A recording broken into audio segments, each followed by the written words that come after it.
Simba mashabiki wengi sana wanamhitaji kwa maana kama wanaweza wakampata, hilo ni la Simba.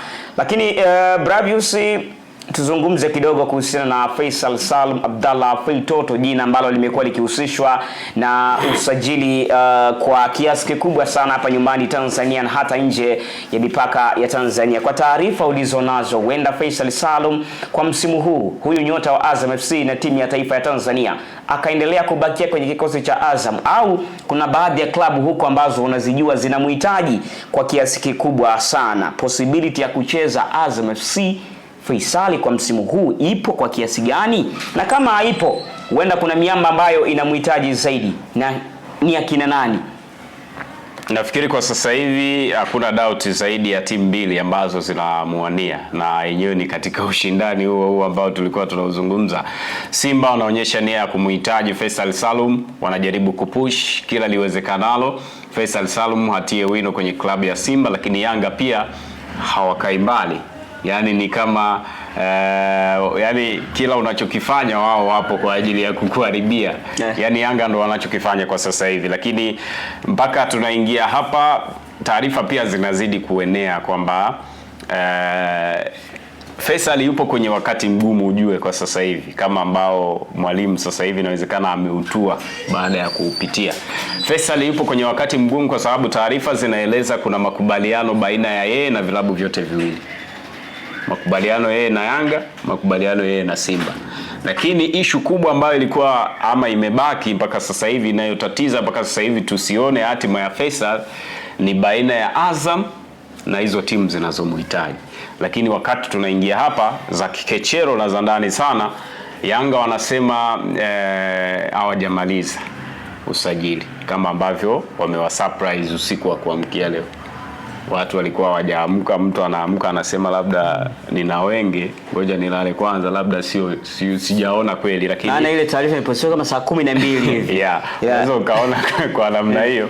Lakini Yanga wana push pia ni katika kuendelea kupingana ama kuonyesha ushindani baina ya Simba. Kwa hiyo hapa inawezekana Faisal kama anaondoka Azam ataandika historia kwa wachezaji wa kizao, kwa sababu huu ushindani ama upinzani baina ya hizi timu mbili ili wautue, lazima mmoja atatakiwa awe juu ya mwenzake, kwa maana kwenye mzigo, yani ule mzigo unaoweka mezani, labda mahitaji yake binafsi anayoyataka, lazima mmoja awe juu ya mwenzie.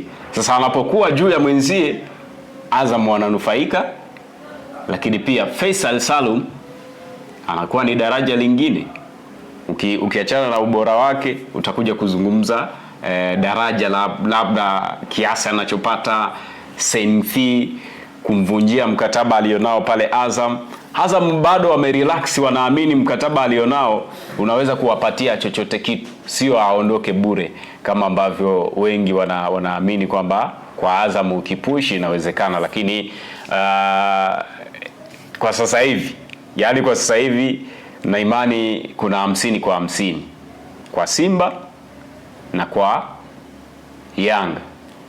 Alafu Azam wao wanasikilizia tu, kwa sababu Azam wao wanachokitaka ni kupata faida kubwa kupitia kwa mchezaji mkubwa. Yani mchezaji ashakuwa mkubwa, lazima na Azam wenyewe wapate faida kubwa ili wajivunie kwamba tumeingiza kitu kupitia mchezaji wetu ambaye ni bora. Kwa hiyo Faisal Salum ipo namna hiyo. Lakini pia tarehe hizi mbili, kesho na kesho kutwa, kwa maana tarehe 12 na tarehe 13, inawezekana hizi 50% either zikaongezeka upande mmoja au zikapungua upande mwingine baina ya hizi timu mbili ambazo zinamhitaji. Sawa, ni katika kile ambacho tumejaribu kukizungumza kwa kina zaidi kuhusiana na Faisal Salum Abdallah Fei Toto. Ataendelea kusalia na Azam FC ama kuna klabu ambayo inaweza kanasa saini ya Faisal katika dakika hizi za mwisho kabisa, ikiwa dirisha la usajili linakaribia kufungwa, kwa maana itafungwa Agosti 15. Je, kuna timu ambayo itanasa saini ya Faisal Salum Abdallah Fei Toto kabla ya kumalizika kwa Agosti 15? Mimi na wewe hatujui, ila ni swala la kusubiri tu. Tutakuwa tunakujuza katika vipindi vyetu kadha wa kadha ambavyo vipo hapa kupitia TBR 24 Media. Na kwa sasa